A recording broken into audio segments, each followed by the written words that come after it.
오늘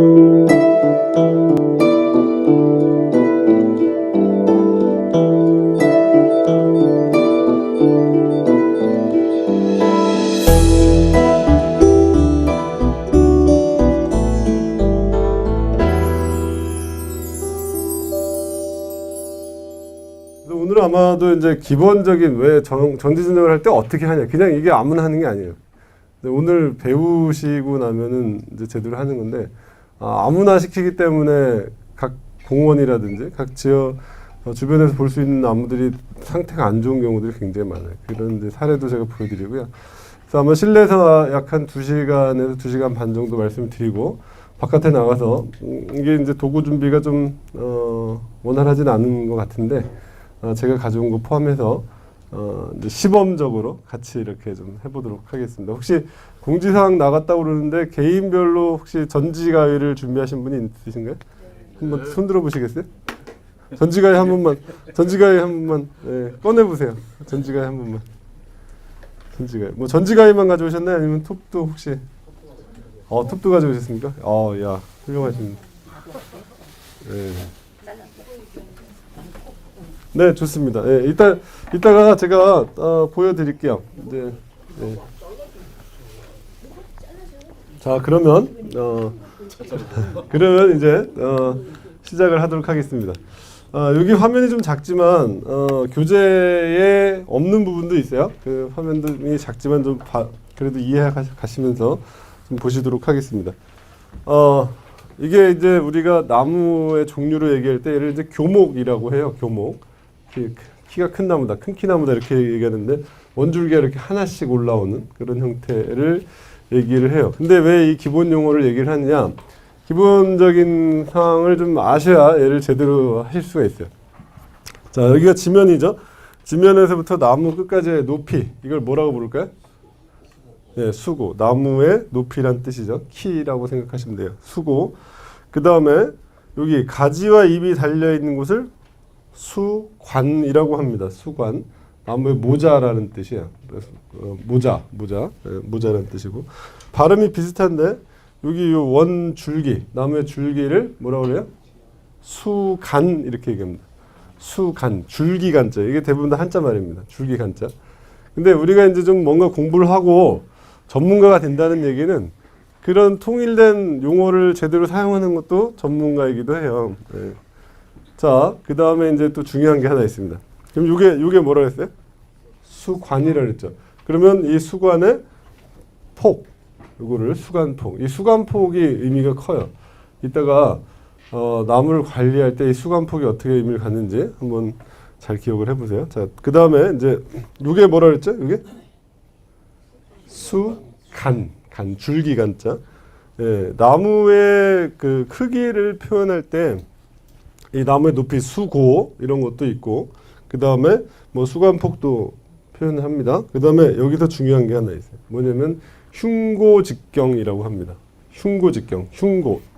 이게 한자 말이니까 흉, 가슴 흉, 고, 높이죠. 가슴 높이에서의 직경, 나무의 지름을 얘기를 합니다. 흉고직경, 네, 흉고직경.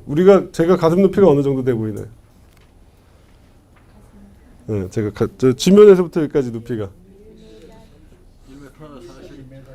1m 2m요? 네. 이게 이제 우리는 120cm를 기준으로 해요. 저는 아마 120cm 좀 더 넘을 것 같긴 한데, 저긴 정해져 있어요. 어디에서 지면에서부터 120cm 높이에서의 나무의 지름, 이걸 흉고직경이라고 그래요. 그 다음에 여기는 표기가 안 돼 있는데 하나가 더 있습니다. 근원경이라는 게 있어요. 근원경 무슨 뜻일까요? 근원. 뿌리 근방에서의 지름이라는 뜻이에요. 지면에서 10cm 높이에서 지름이라고 생각을 하시면 돼요. 그럼 일반적으로 근원경이 클까요? 흉고직경이 클까요? 근원경이 크겠죠, 그죠? 네, 그래서 일반 산림수목의 경우에는 흉고직경으로 표현하는 경우가 많고요. 조경수목의 경우에는 근원경으로 규격을 표시하는 경우가 많아요. 왜 그럴까요? 예. 예, 좀 부정적으로 생각하면 예, 좀이라도 크게 보이려고 아마 그런 의도가 충분히 있는 것 같습니다. 특히나 이제 좀 가격이 비싼 나무들은 근원경으로 표시하는 경우들이 많아요. 예, 뭐 참고로 말씀 기억하시면 되겠고요. 중요한 게 하나 있는데 여기 보면은 뭐가 있죠? 혹시 글씨가 잘 안 보이시죠? 예, 지하고 이렇게 써 있습니다. 지하고 무슨 뜻일까요? 지하고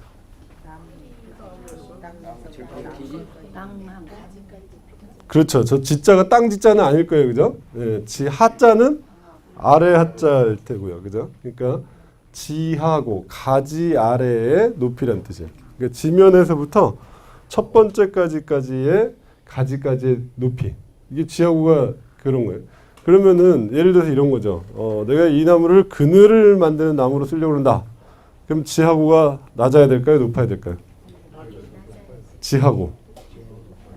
예를 들어 지하고가 이렇게 지면까지 내려오면 이게 그늘로 쓸 수가 있어요? 없어요? 없겠죠. 그러니까 최소한 누가 들어갈 수 있게? 사람이 들어갈 수 있을 정도 높이는 지하고가 돼야 되겠죠. 반대로 생울타리로 써야 되겠다. 생울타리다. 뭔가 가려줘야 되겠다. 그럼 지하고가 어떻게 됩니까? 네, 낮아져야 되겠죠. 네, 이런 거예요. 근데 왜 지하고가 저게 높게 낮고 뭐 이게 뭐냐면은 나무의 생장 때문에 그래요. 제가 질문을 하나 드리겠습니다. 제가 지금 팔 높이가 여기쯤 있죠. 제 팔, 저예요. 제가 만약에 지금보다 훨씬 젊었을 때, 지금도 젊지만 훨씬 어렸을 때, 한 제가 5살 때라고 하겠습니다. 그럼 5살 때면 제 팔 높이가 여기보다 지금 어떨까요? 훨씬 낮에 있겠죠. 낮죠. 근데 제가 자라면서 팔이 어떻게 됐어요? 같이 올라왔죠. 이렇게 같이 올라왔어요. 그러면 제가 이번에는 나무라고 한번 생각을 해보겠습니다.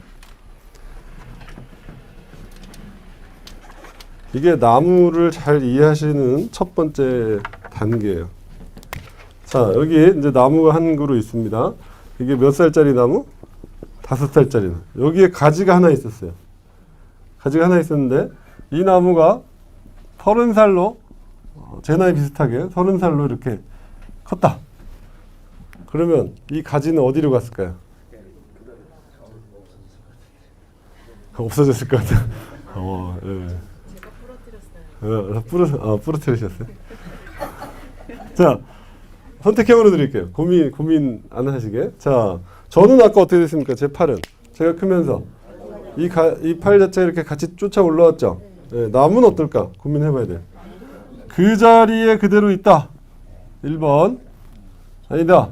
좀 이렇게 올라간다. 2번. 1번과 2번. 저처럼 이렇게 쫓아 올라왔다. 이게 2번이에요. 그 자리에 있다. 1번. 이거 왜 알아야 되는지가 이게 이제 문제예요. 이게 식물생리 부분을 제가 한 걸로 알고 있기 때문에 다 아실 것 같은데 안 자르고 그대로 뒀다. 답은? 자, 1번이라고 생각하시는 분 손 들어보세요. 1번. 네. 아니다. 2번이다. 네. 그쵸. 이게 세상을 이제 오래 사셔가지고 다들 질문의 의도를 아셔요. 네. 답은 뭐예요? 1번이에요. 그 자리에 있어요. 네. 그러니까 한 번 형성된 가지는 자리가 바뀌지 않는다는 거예요. 이 얘기는 다시 무슨 얘기냐면 바꿔서 얘기를 하면 얘를 만약에 잘라내면 이 자리에 같은 모양과 같은 크기의 나무 가지를 얻을 수가 없다라는 뜻이에요. 그래서 전정을 하실 때 굉장히 주의를 하셔야 되는 이유가 그거예요. 가지 한번 잘라내면은 다시 그 자리에 받을 수 있다 없다? 받을 수 있어요. 받을 수 있는데 똑같은 모양과 똑같은 크기의 가지를 얻을 수가 없어요. 경우에 따라서는 아예 못 얻을 수도 있고요. 소나무는 없어요. 자, 그게 수종에 따라 차이가 있지만 기본적으로 수목 생장의 차이 때문에 그래요. 나무는 자라는 방식이 겉에다가 살을 붙여 나가는 거다 이렇게 생각하시면 됩니다. 우리는 온몸이 같이 드러나잖아요. 그게 아니라 나무가 자라는 건 이렇게 자라는 거예요. 겉에다 살을 붙여요. 이렇게 붙여요. 그러다가 가지가 생겼다는 것은 그때 어느 순간에 거기에 가지가 이만큼 생긴 거예요. 그래서 이렇게 자라갑니다. 계속 이렇게 자라는 거예요. 그러니까 이 가지를 없앤다는 얘기는 이 자리에 똑같은 크기와 똑같은 모양의 가지를 만들 수가 없다라는 뜻입니다. 이게 이것만 이해하셔도 아주 큰 차이를 이해하신 거예요. 네. 배우시면 돼요. 네. 가겠습니다. 이제 수관형이라는 게 있는데 나무가 이루는 모양을 얘기하는 거예요. 수관형. 그래서 기본적으로 이제 크게 세 가지를 얘기합니다. 원추형, 뭐 구형, 그 다음에 원주형 이렇게 얘기해요. 원추 우리말로 바꾸면 원뿔 모양, 원뿔. 그 다음에 구형은 뭐죠? 공 모양. 그 다음에 원주형, 기둥, 원기둥 모양. 얘는 위로 갈수록 좁아지는 거고요. 얘는 가운데가 제일 넓은 거고, 얘는 어때요? 아래 위가 거의 비슷하게 기둥 이렇게 똑같이 되는 거. 나무 종류를 지난번에 좀 가르쳐 드렸으니까 기대를 하면서 질문을 한번 해보면 원추형 어떤 게 있을까요? 원추형 어떤 나무들이 있을까요? 그렇죠. 메타세콰이어. 예. 주목은 원추형이 아니에요. 소나무도 원추형이 아니에요. 예. 전나무, 뭐 가문비나무 이런 것들이 원추형이고 잣나무도 원추형이 아니에요. 예. 걔네들은 다 구형입니다. 구형. 주목이 구형이에요. 좀 동의하시기 어려울 수 있는데 주목 여기서 얘기하는 고유수형 얘기예요. 그러니까 자기 혼자 전쟁을 안 하고 자기 혼자 잘 살게 두면 구형이 되는 거예요. 근데 우리가 보는 주목들은 대부분 원추형들이 많아요. 왜 그럴까요? 전정을 해서 만든 거죠. 전정을 해서 만든 거예요. 그 얘기는 두 가지를 의미합니다. 한 가지는 주목이 전정이 잘 된다라는 거죠. 한 가지는 우리가 쉽게 주변에서 잘 자란다는 뜻이고요. 자, 대부분의 수목들이 어떤 형태를 나타내요? 구형을 나타내는. 자, 원주형이 그렇게 많지 않아요. 요즘 예전에는 원주형들이 길가에서 썼던 이태리 포플라라든지 미루나무라든지 이런 것들이 많았는데 최근에 이제 스카이로켓이라는 품종, 향나무 종의 품종 이 정도 외에는 그렇게 원주형이 많지는 않습니다. 원주형은 서양측백도 원주형이 아니에요. 서양측백도 사실은 구형에 가깝습니다. 그래서 기본적으로 이렇게 줄 맞춰서 심는 나무들이 있다면 저는 원주형이 있으면 좋은데 원주형 소재들이 그렇게 많지 않습니다. 요즘 은행나무 품종 중에 일부 그런 애들이 있고 그렇지만 많이 쓰이진 않아요. 자, 그런 것들이 있고요. 이제 여기는 좀 넘어가고 자, 관련해서 이제 가지를 이따가 나가서 보시겠지만 가지를 보면 이렇게 되어 있습니다. 가지를 보면 일단 사진으로도 보여드릴게요.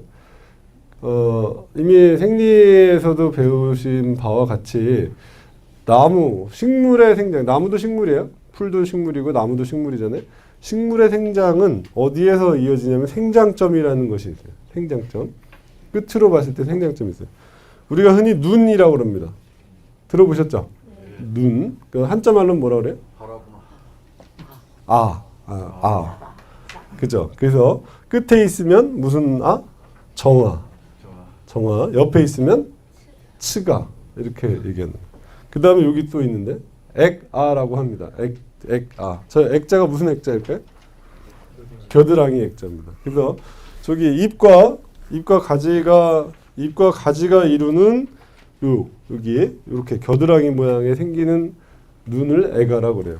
자, 저 액아도 결국 뭐 중에 하나냐면 치가 중에 하나예요. 치가 중에 하나예요. 근데 아까도 말씀드린 바와 같이 이게 중요해요. 올해 가지가 여기까지 자랐죠. 올해 가지가 여기까지 자랐으면 내년에는 요 사이는 움직이지를 않아요. 어디서 새살이 형성돼요? 여기서만 새살이 형성되는 거예요. 이렇게 여기만 늘어나. 그럼 올해 같은 기간에는 요 사이가 자라면서 늘어날 수가 있어요. 근데 1년이 지났어요. 그러고 나면 이 사이는 절대로 늘어나지 않는다는 거예요. 요 다음에 생장이 이렇게 연결되는 거예요. 이거를 아셔야 돼요. 이걸 아셔야지 이제 전정의 기본이 되는 거예요. 되셨죠? 네. 이제 뒤에서 사진을 제가 보여드릴게요. 자, 여기서는 근데 조금 전에는 얘를 보면서 뭐라고 불렀냐면 정화, 치가, 애가 이렇게 불렀죠. 근데 여기는 사진을 이렇게 놓고 뭐라 그랬냐면 동화 이렇게 써놨어요. 이게 무슨 차이일까요? 자, 여기서는 같이 보면서 이게 지금 화면이 안 돼서 자, 잘 보시면 옆에 있는 눈을 뭐라고 불렀어요? 치가 이랬죠. 근데 얘도 어디 있어요? 옆에 있죠. 근데 뭐라고 불렀어요? 동화. 뭐가 차이가 있죠? 네, 이건 겨울눈, 동화. 뭐 잘 보셨어요. 네. 어떤 분이 지금 이파리가 있냐, 뭐 그것도 잘 보셨어요. 이게 뭐냐면 같은 걸 보면서 부르는 이름이 다른 거예요. 저는 여기서 저를 만났으니까 저를 뭐라고 부르실까요? 뭐 교수님 이렇게 부르겠죠. 동네에서 제가 추리닝 입고 나와서 이렇게 운동하고 있다 만나면 그렇군요. 같은데 달리 부른단 말이에요. 그죠? 이게 그런 거예요. 자, 요 용어는 한번 같이 써가면서 한번 보시겠습니다. 자, 같은 눈인데 다시 생장점이에요. 생장점인데 겨울을 넘기고 생장을 시작하기 때문에 뭐라고 부르냐면 동화라고 불러요. 겨울을 넘기기 때문에 동화. 근데 그 눈이, 얘도 눈이에요. 그 눈이 뭘 만드냐? 생장을 시작해서 뭘 만드냐에 따라 달리 불러요. 뭘 만드냐면 잎을 만든다 그러면은 잎눈이라고 불러요. 그러니까 여바라 그러겠죠. 그럼 꽃을 만들면 꽃눈. 네, 꽃화자를 써서. 이거 잘 아셔야 돼요. 근데 전정을 하려면 이걸 구분하셔야 돼요. 자, 둘 다 만드는 경우도 있어요. 그런 걸 뭐라고 부를까요? 혼합아, 복합눈 이렇게 부릅니다. 자, 그런데 얘네들이 어디에 달리느냐, 위치에 따라서 달리 불러요. 옆에 달리면 뭐라고 불러요? 치가. 끝에 달리면 정화. 혹은 겨드랑이 부분에 달리면 애가. 이렇게 불러요. 그러니까 얘네들이 같은 걸 바라보는데 관점에 따라서 달리 부른다는 뜻입니다. 자, 맨 앞에 동화가 있었죠. 동화가 있으면 뭐가 있을까요? 아까 동자가 겨울동이라고 했으니까. 네, 1년이 4계절이잖아요. 네. 춘하, 추동이 다 있는 게 아니라 동화가 있고 뭐가 있냐면 하가 있어요. 동화와 하. 그러니까 동화는 어디를 넘긴다 그랬어요? 겨울을 넘기고서 생장을 시작하는데 하는 만들어진 다음에 바로 생장을 시작을 해요. 그 해 같은 생장 기간에. 그렇다는 얘기는 잘 생각을 해보세요. 자, 동화는 이런 거죠. 1년이 있으면 이게 1년이에요. 그 다음 해가 있죠. 그럼 동화라는 거는 여기가 겨울이 되겠죠. 겨울을 넘겨야 되니까 자, 눈이 만들어져서 겨울을 지낸 다음에 그 다음에 생장을 시작하는 거예요. 자, 이게 동화예요. 하는 어떻게 되는 거죠? 만들어져서 바로 시작을 하는 거예요. 겨울 넘겨야 하는 게. 네. 이게 동화, 이게 하예요. 그렇다면 어떤 나무는 동화만 있고 어떤 나무는 동화와 하가 같이 있는 경우들이 있어요. 그럼 생장량이 어떻게 되냐면 달라집니다. 잘 보세요. 동화는 자, 어떤 애는 동화가 같이 있어. 동화가 같이 있는 거예요. 그러면 동화만 있는 애의 경우는 이 동화가 생장이 끝나면 생장을 더 이상 해야 안 해요? 안 해요. 다음에 눈을 만들어서 다음 해에 생장을 이어가는 거예요. 근데 동화도 있고 하도 있는 경우에는 동화가 생장을 하죠. 그 다음에 동화가 생장을 하고 난 다음에 동시에 또 이제 그때 뭐가 만들어져요? 하가 만들어져요. 그래서 또 생장을 해. 또 하가 만들어서 또 생장을 해. 생장을 같은 해에 반복을 하다가 다시 동화가 만들어져서 겨울을 넘기고 다음에 생장을 하고. 그럼 생장량이 누가 훨씬 많아져요? 하가 같이 있는 애가 생장량이 훨씬 많아지죠. 자, 이런 경우에는 그러면 내가 어떤 나무의 수형을 이렇게 잘 유지하려고 한다. 그럼 동화만 있는 경우에는 전정을 예를 들어서 1년에 한 번만 해도 되겠지만 하가 같이 있는 애는 어떻게 됐어요? 여러 번 해야 되는 거예요. 여러 번. 그럼 매실나무는 동화네요? 매실나무는 동화만 있는 경우에요. 그렇죠. 그러니까 그런 거를 좀 이해를 하셔야 된다. 나무 종류별로. 그러면 예를 들어 주목의 경우가 그래요. 주목의 경우가 생장을 계속해서 반복을 해요. 그러니까 얘를 생울타리로 쓰거나 전정을 잘 할 수 있는 이유가 그런 겁니다. 전정을 한다는 것은 결국 나무에 상처를 주는 거거든요. 상처를 주고 나도 하가 다시 잘 형성이 되기 때문에 회복이 빨라지는 거예요. 예. 그러니까 전정을 여러 번 해도 문제가 없고 모양을 유지할 수가 있다. 그런 얘기예요. 자, 이게 굉장히 중요한 관점입니다. 자, 같은 눈인데 다시 한번 할게요. 같은 눈인데 어떻게 무엇을 바라보느냐에 따라 달리 부른다 이겁니다. 이해가 되시죠? 자, 뭐가 있어요? 동화가 있고 하가 있고 그 다음에 여바가 있고 화가 있고 혼화바가 있고 혹은 애가 뭐 이건 여기서부터 가는 게 좋아요. 정화, 치가, 애가 이런 것들이 있습니다. 자, 그러면 제가 바로 이제 그러면 이제 배웠으니까 바로 한번 실습을 해봐야죠. 예. 저 갖고 한번 얘기를 해보죠. 얘가 이렇게 자랐다는 뜻이에요. 이렇게 자랐다는 뜻이에요. 이렇게. 그럼 이걸 보고 부를 수 있는 이름을 한번 다 불러보죠. 네. 동화라고 하신 분. 동화. 왜 동화죠? 그쵸. 눈치가 빠르세요. 입이 떨어졌어요. 그죠? 네, 그러니까 분명히 겨울일 거예요. 그러니까 동화. 겨울을 넘겼다는 의미에서 동화. 그 다음에 정화. 어디에 달려있어요? 끝에 달려있어요. 정화. 그 다음에 그게 끝인가요? 이렇게 자랐다 그랬으니까.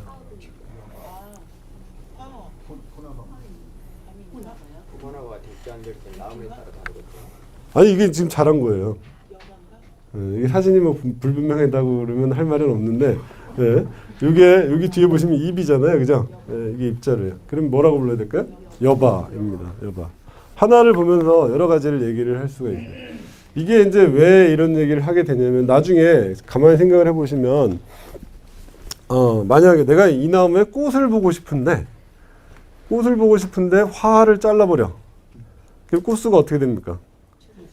줄어들겠죠, 그죠? 예, 줄어들거나 못 보거나 이런 일들이 사실은 비일비재했어요. 뭐 지금도 그래요. 지금도 그러는 경우들이 많습니다. 예, 제가 이따 사례를 말씀드릴게요. 예, 이제 구조로 가겠습니다. 구조를 조금 이해하셔야 되기 때문에 이 부분은 뭐 생리학에서 하셨겠지만 그래도 전정에 꼭 필요한 부분이라서 오늘 나무니까 이제 풀은 빼고요. 나무 얘기를 바로 하겠습니다. 그래도 이걸 이해하셔야 돼요. 자, 여기 그림이 뭐 영어가 써있다 그래서 부담스러우실 건 아니고요. 식물의 줄기 내부를 들여다보면 이렇게 된다는 뜻인데 그 안에 우리 예전에 국민학교 다닐 때 배웠던 것들이 있습니다. 안에 뭐가 있냐면 물관이라는 게 있어요. 들어보셨죠? 네, 그 다음 뭐가 있을까요? 물관? 채관. 물관, 채관. 예전에 뭐 수관 이렇게도 했어요. 그 사이에 부름켜가 있습니다. 부름켜. 실제로는 그림상으로는 이렇게 그리지만 실제로 식물의 세포를 보면 이렇게 생긴 거예요. 여러 개의 세포들이 모이는 거예요. 그러니까 여기 물관 세포들이 모여 있는 거고 여기 체관 세포들이 모여 있고 이 사이에 형성층이라는 게 있어요. 무슨 층? 형성층. 부름켜라고 하는 거예요. 여기 앞에 기본적인 내용들은 제가 교재에 안 실었습니다. 이거는 그냥 같이 보시고 그 다음에 기술적인 것만 뒤에 실었어요. 자, 다시 한번. 이게 무슨 관? 물관. 바깥쪽이 채관. 요 가운데가 형성층. 부름켜라고 하는 형성층. 뭔가를 형성한다, 만든다 이런 뜻이에요. 이게 예전에 기억을 되살려 보자고요. 이게 나는 이거 오늘 처음 배웠는데 그러면 다 거짓말이에요. 옛날에 다 배우셨어요. 잊어버리셨을 뿐이야. 자, 저 부름켜가 안쪽으로는 뭘 만드냐면 물관을 만들어요. 얘가 안쪽으로는 물관을 만들고 바깥쪽으로는 채관을 만드는 거예요. 자, 근데 나무는 이렇게 생겼어요. 이렇게. 여기서 형성층이 어디냐? 여기서 형성층이 물관과 채관을 만드는 형성층이 여기예요. 이 색깔이 좀 다르죠? 네, 여기가 형성층이라고 보시면 돼요. 그럼 이 안쪽은 전부 다 뭐란 뜻이죠?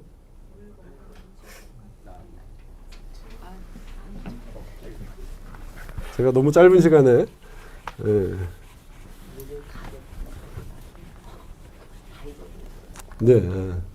괜찮아요. 근데 오늘 이제 다시 기억하셔야 돼요. 이거 기억하셔야 돼요. 자, 제가 선을 하나 그렸습니다. 이 전정을 하려면 이걸 꼭 아셔야 돼요.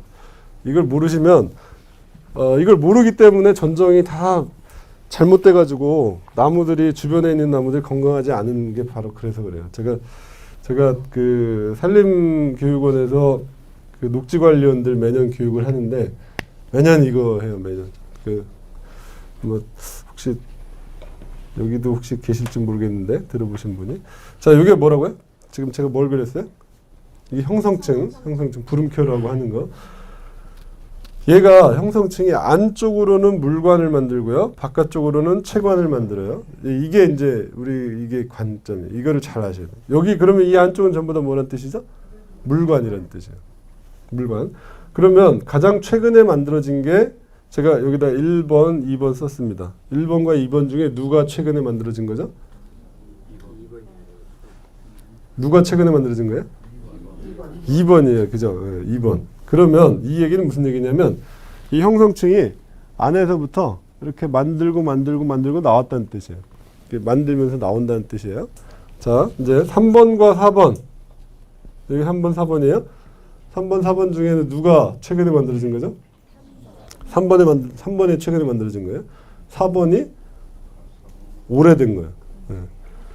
자, 그런데 제가 마이크 없이 좀 할게요. 이제 제가 손이 필요해서. 자, 제 손이 형성층이라고 하겠습니다. 부름큐라고 할게요. 그러면 얘가 안쪽으로는 뭘 만들어요? 다시 물관을 만들어요. 바깥쪽으로는 채관. 그러면 얘가 안쪽으로 만드니까 여기 뭐가 생겼겠죠? 그러니까 이 형성층이 이 자리에 있을 수가 있어요, 없어요? 다 제 배 보지 마시고 생각을 하세요. 어떻게 돼요? 여기 뭐가 생겼죠? 그러니까 이 형성층이 어떻게 될 수밖에 없어요? 바깥으로 이렇게 밀려나와요. 계속 밀려나와요. 나무가 커지잖아요. 밀려나와요. 자, 다시. 그런데 얘가 그럼 이 자리에 있을 수 없다는 얘기죠. 이렇게 만들고 나왔다는 뜻이에요. 이 얘기부터 할게요. 그래서 이게 나이테가 생기는 거죠. 그래서 나이테가 생기는 거예요. 왜냐면 옛날에 요만큼 만든 거죠. 봄, 여름, 가을 만들고 겨울엔 만들 수 있어요, 없어요? 없어요. 그러니까 쉬고 그럼 물질만 축적이 돼서 경계가 생겨요. 그 다음에 다시 봄, 여름, 가을 만들고 이렇게 됐죠. 그래서 이게 그래서 나이테라고 하는 거예요. 이게 1년 중에 나무를 만드는 그게 전부 다 물관이라는 뜻이에요. 그러면 이 바깥에는 어떻게 됐을까요? 바깥에 거는 누가 오래됐다고요? 그러면 안에서 이렇게 부풀어 올라오고 있죠. 그러면 얘가 늘어날 수가 있어요, 없어요? 없어요. 그러니까 어떻게 됩니까? 터지는 거예요. 이렇게 찢어지는. 그래서 찢어지는 거예요. 그럼 더 오래되면 어떻게 될까요? 더 찢어지다 보니까 껍질 자체가 어떻게 돼요? 자기 스스로 떨어져 나가요. 그래서 자연적으로 나무 껍질들이 떨어져 나가는 이유가 그래요. 처음에는 찢어지고 그러면 어느 정도 이상 나무 껍질이 두꺼워지고 나면 더 이상은 두꺼워지지 않는다고 얘기할 수도 있어요. 자연적으로 떨어져 나가기 때문에. 그러면 우리가 이 형성층의 위치가 되게 중요한 걸 아셨죠? 그럼 이 형성층은 어디에 있냐 실질적으로 봤을 때 나무의 껍질을 싹 벗기면 나무의 껍질을 벗기면 형성층까지 떨어져 나온 거라고 보시면 돼요. 그러니까 나무의 껍질을 확 벗기잖아요. 그럼 형성층까지 벗겨져 나온 거라고 보시면 돼요. 그러면 형성층이 벗겨졌다는 얘기는 새살을 만들 수가 있어요, 없어요? 없어요. 없기 때문에 그 부분부터 썩게 되는 거예요. 그래서 나무는 뭐가 닫히면 안 돼? 껍질이 닫히면 안 돼. 그래서 주변에 보면 이런 분들이 있어요. 제가 분당에 사는데 예전에 제가 분당 살던 데가 서현동이라는 곳이 있는데 우리나라에서 처음으로 상수리 나무를 가로수로 쓴 곳이에요. 우리나라 최초로. 이제 뭐 이거는 뭐 어른들이 모르니까 그건 뭐 당연히 이해를 하고 넘어가긴 하지만 너무 안타까운 거죠. 어떻게 되냐면 가을이 되면은 2단 옆차기 도토리 좀 더 달라고 그걸 넘어서서 옆에 이제 보도블록 주워가지고 돌멩이를 두드려요. 그럼 뭐가 다 찢어지는 거예요. 나무 껍질에서 형성층까지 다 찢어지는 거예요. 그래서 얘는 상처를 하도 많이 받으니까 사람 가슴 높이만 눈 높이만큼 되는 데에서 이렇게 두툼해져요. 상처를 하도 받아가지고. 그래서 죽는 거죠. 제가 여기는 그런 분들이 없으실 것 같아서 제가 그런 마음 놓고 말씀을 드리는데 나무를 소리 소문 없이 죽이고 싶어요. 네, 안 할래요. 이거 가면 바로 하실 것 같아요. 굉장히 위험했어요. 눈치는 다 아시겠죠? 네. 어떻게 하면 돼요? 껍질을 어떻게? 네, 네. 자, 그런 겁니다. 그래서 나무의 생명은 어디에서 연결된다라고 보시면 돼요? 나무 껍질에서 형성되는 거라고 보시면 돼요. 그렇다는 이 얘기를 왜 말씀드리냐? 전정을 한다는 거는 잘 보세요. 제가 또 나무라고 하겠습니다. 잘 보시면 이게 가지예요. 그러면 이 가지를 이렇게 잘랐다는 얘기는 뭘 자른 거랑 똑같아요? 나무 껍질은 이렇게 연결돼 있을 거 아니에요. 그렇죠? 그럼 여기서 잘랐다는 얘기는 이만큼은 껍질을 도려낸 거랑 똑같아요. 그렇죠? 그러니까 상처가 회복될 시간을 줘야 되고 뭔가 조치를 해줘야 되고 상처의 크기를 적게 해줘야 되고 그런 얘기가 그런 거예요. 그러니까 전정은 제일 좋은 전정이 뭐냐? 저는 이렇게 얘기를 해요. 제일 좋은 전정은 전정을 안 하는 게 제일 좋은 전정이에요. 그렇게 잘할 수 있는 환경을 만들어 주는 게. 그렇지만 이제 우리가 도시에서 나무를 키우다 보면 그렇지 못한 경우들이 많죠. 그래서 전정을 합니다. 그렇지만 구조를 아셔야 돼요. 자, 정리를 해보면 이렇습니다. 여기에 아주 얇은 막으로 뭐가 존재해요? 형성층이 있어요. 그 바깥에가 이제 채관, 나무에서는 사부 이렇게 보통 얘기를 합니다. 사부. 그다음에 안쪽으로가 물관, 목부 이렇게 얘기를 해요. 목부와 사부. 그런데 이 층은 그렇게 두껍지 않다는 거예요. 실제로 한번 보여드릴게요. 자, 여기 나무를 잘랐어요. 나무를 잘라서 나무 껍질이 어디쯤 있나 보세요. 사진에서. 여기 보이죠? 여기 나무 껍질 일부 떨어져 나왔기 때문에 여기가 그러니까 뭐예요? 형성층이에요. 형성층. 그러니까 실제로는 나무 껍질에서 형성층까지는 굉장히 얇다는 걸 알 수 있어요. 그러면 이 안쪽에 이렇게 하얗게 돼 있고 이렇게 색깔이 진한 데가 있죠. 이 차이는 뭘까요? 그죠? 예, 예. 지금 다들 눈치를 채고 계세요. 여기가 형성층이라고 했으니까 이 안쪽은 전부 다 뭐죠? 물관이에요. 물관. 전부 다 물관이에요. 근데 안에서부터 만들고 나왔죠. 그러니까 얘는 어떻게 된 거예요? 오래된 물관. 여기가 최근에 된 물관. 요거를 이렇게 이것도 다 물관이에요. 이게 다 물관인데 얘는 만든 지가 어떻게 됐다고요? 오래됐어요. 그래서 자꾸 물질이 쌓이고 축적이 되니까 색깔이 변해갑니다.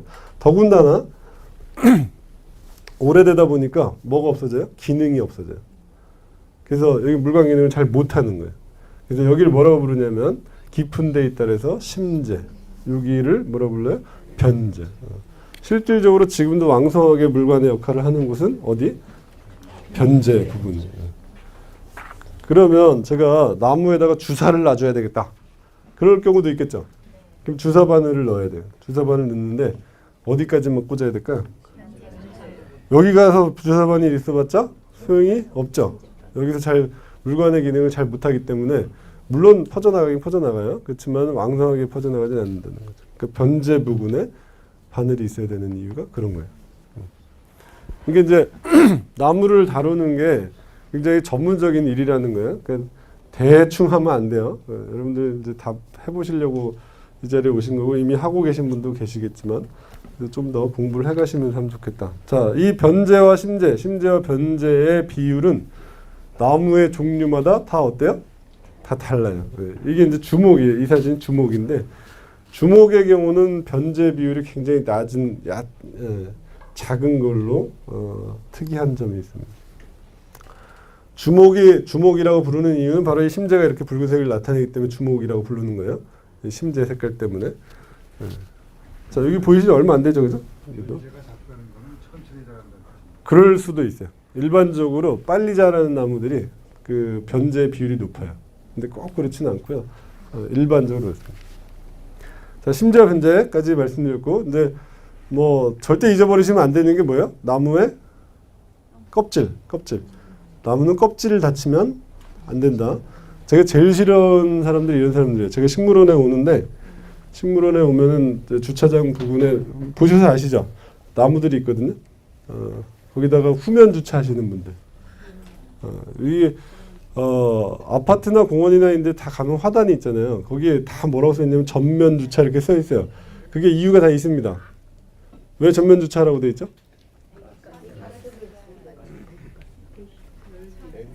중요한 게 가스보다도 뭐냐면 열이에요. 열. 배기에서 나오는 열 있잖아요. 그 나무 식물들이 보통 45도가 넘어가면 위험해요. 근데 배기가스 몇백 도 되잖아요. 그걸 엉덩이를 나무에다 바로 대고 있단 말이에요. 그러면 나무 죽으라고 하는 거랑 똑같아요. 그러니까 뭐 몰라서 그랬으니까. 그렇지만 이제 저한테 강의를 들으신 여러분들께서는 주변에 화단이 있다. 그럼 항상 어떻게 하신다? 전면 주차해야 되는 이유가 그런 겁니다. 예. 자, 별 얘기를 다 해요. 예. 자, 줄기에 대해서 뭐 여러 가지가 얘기가 있는데 좀 더 넘어가고요. 근데 전정을 하는데 이런 것들을 알아야 되는 이유가 바로 이제 생장 관계를 알아야지만 전정을 제대로 할 수 있다 이런 뜻입니다. 자, 이제 뿌리의 분포에 대해서 얘기를 해보려고 했는데요.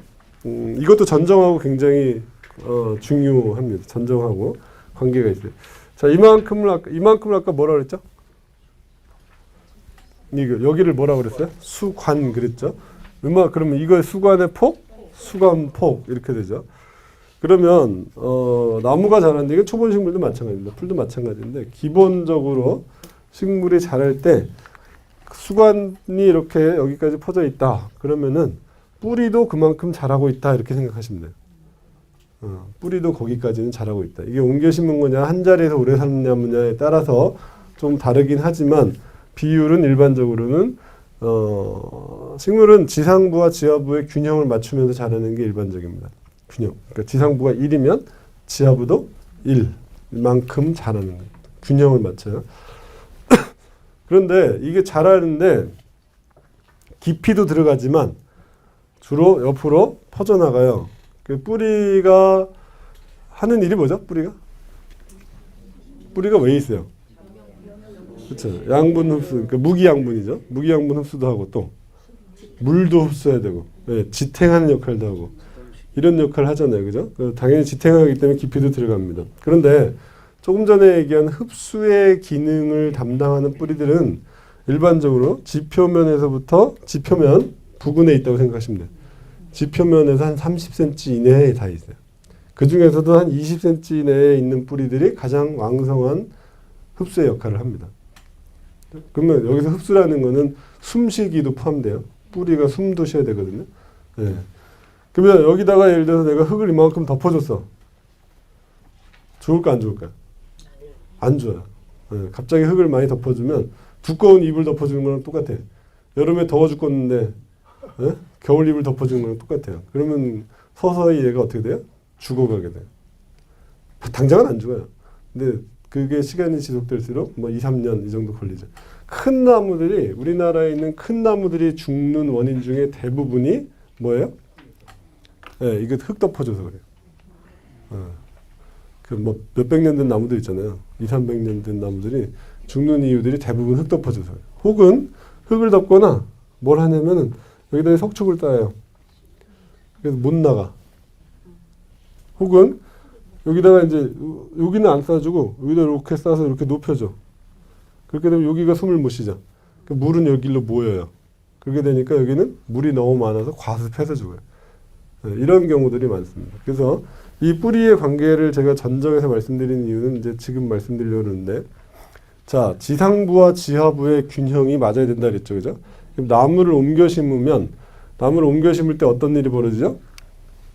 나무를 옮겨 심으면 뿌리를 잘라내죠. 그만큼 비율이 줄었어요. 공급이 줄죠. 그러면 먹고 살기가 어려워져요. 반대로. 그럼 어디도 줄여야 돼요? 위에도 줄여야 돼요. 위에 양도 어느 일정 비율을 줄여줘야 됩니다. 반대로 반대 경우도 이제 성립이 되는데 반대 경우는 잘 안 합니다. 반대 경우는 안 하는 게 더 나을 수도 있기 때문에 위를 자르면 원칙적으로는 뿌리도 좀 줄여주는 게 필요해요. 왜냐하면 얘가 공급하는 게 다르죠. 얘는 광합성을 해서 공급하잖아요, 그죠? 그렇지만 이제 지상부를 줄였다 해서 지하부를 반드시 줄여야 될 필요는 없습니다. 그렇지만 반대로 어디를 줄였을 때는 지하부를 줄였을 때는 반드시 지상부도 줄여야 됩니다. 가지의 수입이 줄면 지출도 줄여야 되겠죠. 네, 그거랑 똑같아요. 자, 어디에 분포하는지, 뿌리가 어디에 분포하는지 아주 중요하고요. 뿌리의 생장도 똑같아요. 아까 가지가 위에서 끝으로 새 삶이 형성된다 그랬잖아요. 뿌리도 마찬가지예요.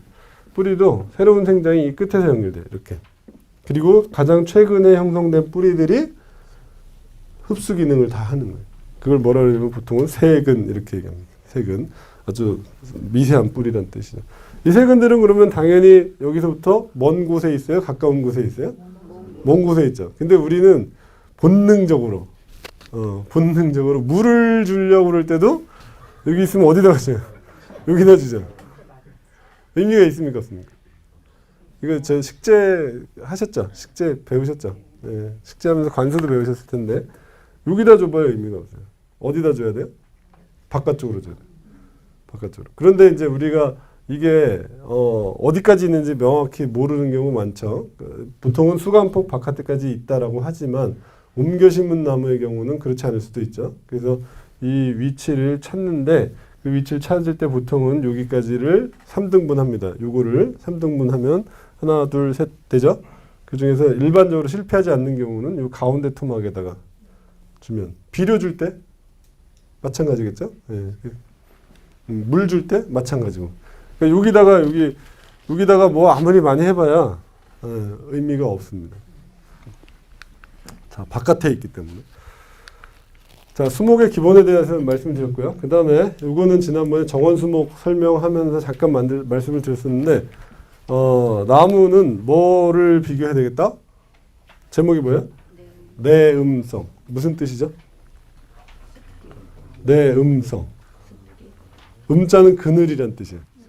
그늘을 견디는 정도. 이렇게 생각하시면 돼요. 나무는 어느 정도 아주 어렸을 때를 제외하고 좀 자라고 나면 전부 다 어떤 환경을 좋아하냐면 빛이 많은 환경을 좋아해요. 빛이 많은 환경. 그래서 반대로 그늘에서 잘 견디느냐 못 견디냐로 구분을 하게 됩니다. 나무를. 그래서 그늘에서 잘 견딘다. 그럼 뭐가 되죠? 여기 뭐 글씨 잘 안 보입니다. 음수라고 해요. 음수. 반대로 그늘에서 못 견딘다? 양수. 이렇게 되는 거예요. 음수와 양수.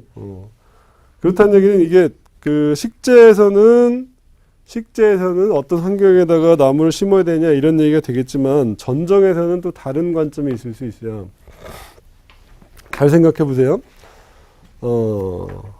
양수는 그늘에서 못 견디는 거라 했죠. 그러니까 가지가 이렇게 서로 겹치면 아래가지가 어떻게 돼요?